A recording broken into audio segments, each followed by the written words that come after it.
On Saturday, December 7th, 2019, our beloved Supreme Master Ching Hai lovingly spent precious time with our fellow Kuan Yin practitioners at the New Land Ashram in Taiwan, also known as Formosa.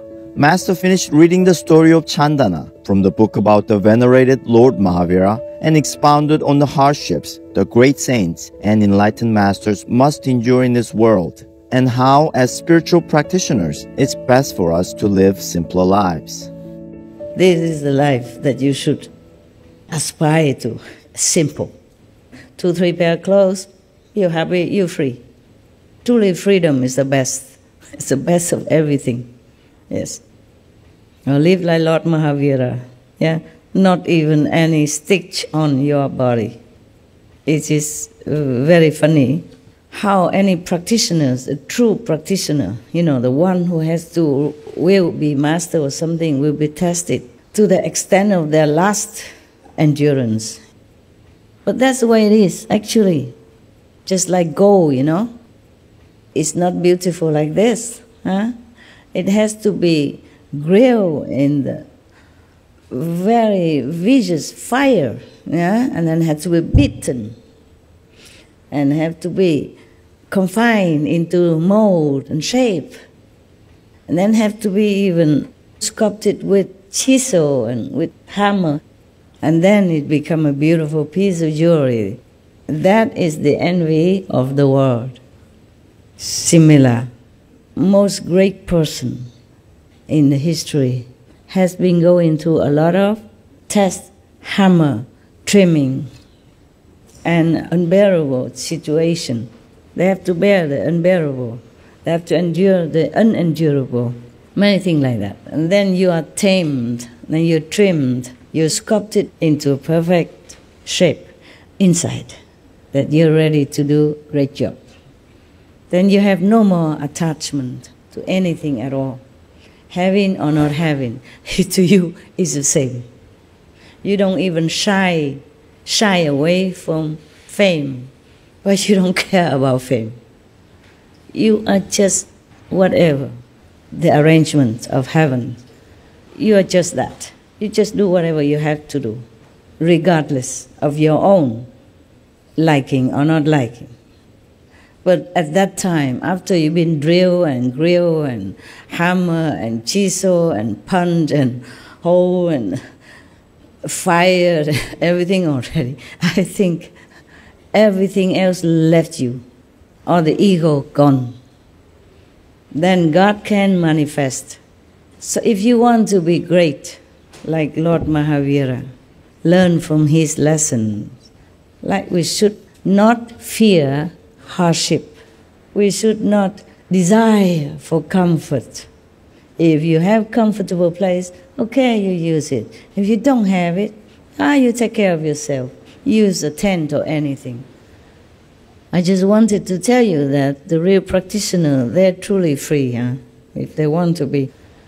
He practiced for 12 years before he became completely enlightened and confident enough to teach other people. Right now, he's still free. Being tested and chisel and trim and cut and fire and drown and starve, ridicule, torture and anything still continue. Yet, he's in the process of getting ready to do a great job. Imagine. But even then, even though without knowing, at that time, Lord Mahavira is already blessing the world and those who has affinity with him. It's not like wait until he became a truly official enlightened master, then the karma would come. No, karma already come. That's why he suffers so much. He suffers also because of some karma of his also. But it cannot be that much. No, it's added on by the world karma, even though without him knowing at that time yet. But he began to know more already. So he knew that he has to wait for the princess, this captured and harassed and tortured princess, to give him food. Otherwise, 5.5 months he went around eating nothing. Master then read how Lord Mahavira was able to free Chandana from her life of imprisonment through his impossible resolution, where he would accept alms for breaking his fast only from a princess who had become a slave, plus various other conditions that needed to be fulfilled. After 5 months and 26 days of not eating, the venerated one approached Chandana's door. And then she heard the footsteps and a murmur of a crowd. Then she looked up and found that the great savior, Shaman Mahavira, was standing at her door. Chandana became enthralled. She thought, "Oh, thank Lord, you have yourself come to my rescue from this pitiable condition." She forgot all her misery, and the pain turned into joy as if every cell in her body was dancing. She tried to stand. "Welcome, O Lord, please accept something from these wretched hands." Prabhu took a step forward and stopped. 12 out of the 13 conditions were visible. Only Chandana had no tears in her eyes. Oh, she has to cry as well, okay?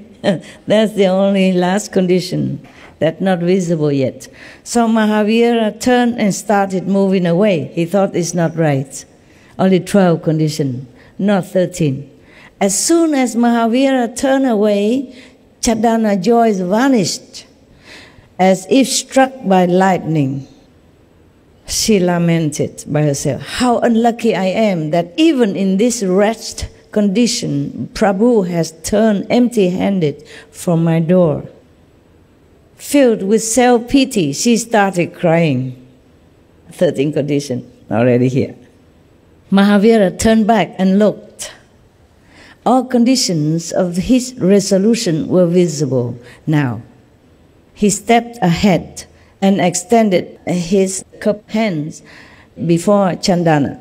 Joyous, Chandana took the post brand from the basket and put it in the extended palms of Lord Mahavira Swami.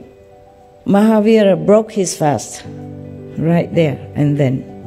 The next moment, Chandana's shackles shattered to pieces. Our most caring master also mentioned how this act of absolute selflessness and kindness may have been the beginning of the liberation of women and society in general. This resolution of the period of penance of Lord Mahavira Swami may be deemed as the first step of the human endeavor for woman's liberation. Maybe he had to go through that so that the woman's status will be more elevated in this world, not to talk about spiritual yet, yeah? So more liberated, more respected, more free. Because in old time, women cannot go out of the house. In some countries nowadays, still like that, cannot go out alone. So they think Lord Mahavira had to endure all this in order to help humans' status to begin to step into a liberated kind of society. Our respectful and humble gratitude, beloved Master, for reading and explaining the stories about the great compassionate Lord Mahavira. In heaven's wisdom, may we heed and learn from these valuable lessons as we continue to meditate diligently to truly know we are purely God's children. May most merciful Master remain ever healthy, happy, and safe in the protective grace of the Divine. For the full broadcast of this lecture by Supreme Master Ching Hai, please tune in to Between Master and Disciples at a later date.